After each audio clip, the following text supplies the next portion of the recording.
What's up, everybody? Today I'm going to be reviewing the National Enquirer board game.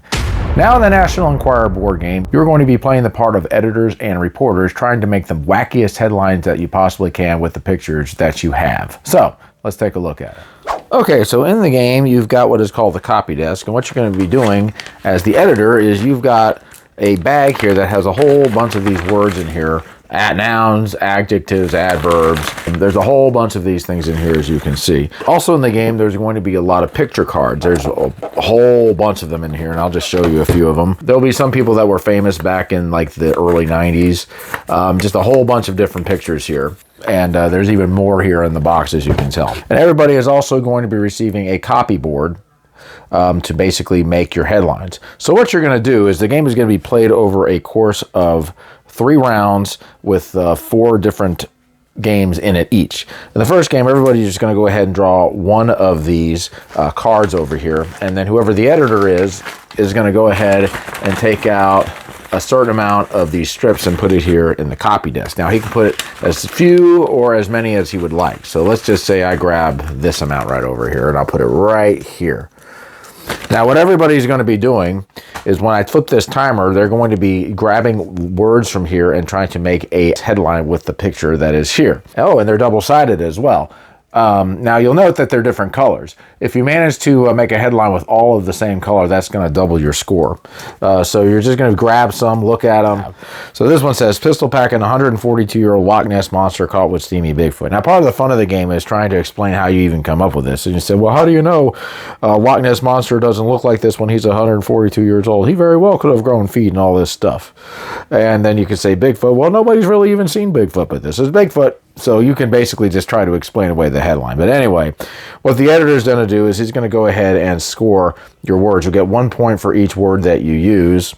You'll lose points if you end up having incomplete sentences, or if the headline is incomplete, or if you have extra tiles here that you haven't used.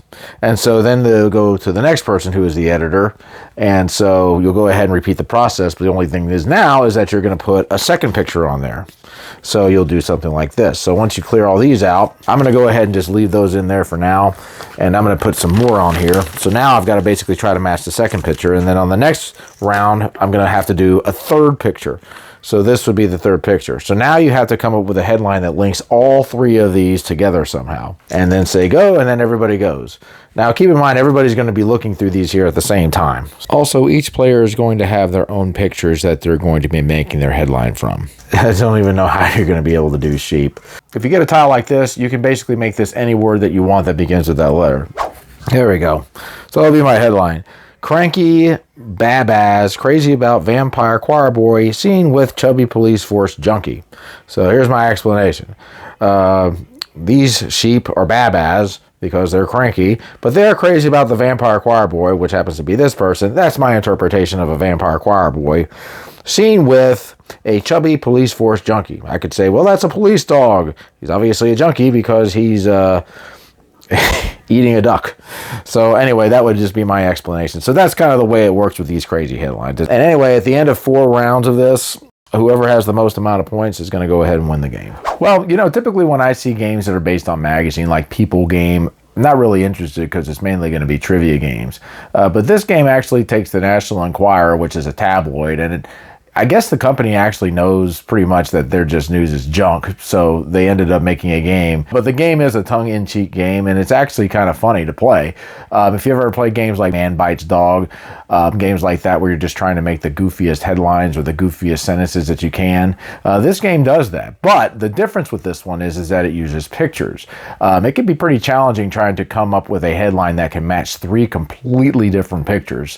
And you only have like a 1-minute timer to do it with. So you also have to be careful about not grabbing too many of the letters, but you don't want to be so slow either as to not being able to make a good enough headline. So yeah, it's a pretty cool game. I don't know how much replayability that it has. It's probably a game that you could grab out every so often if you're looking for a good laugh, because it's just funny trying to figure out how to get certain pictures together that don't match up at all. The scoring system is interesting. Trying to get like a headline with all the same colored words is a cool little scoring system.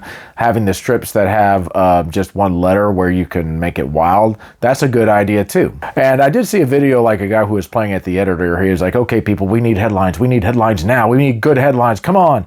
And then everybody would be explaining their headlines and stuff like that. And another subjective scoring system too is if the headline actually matches up with the pictures.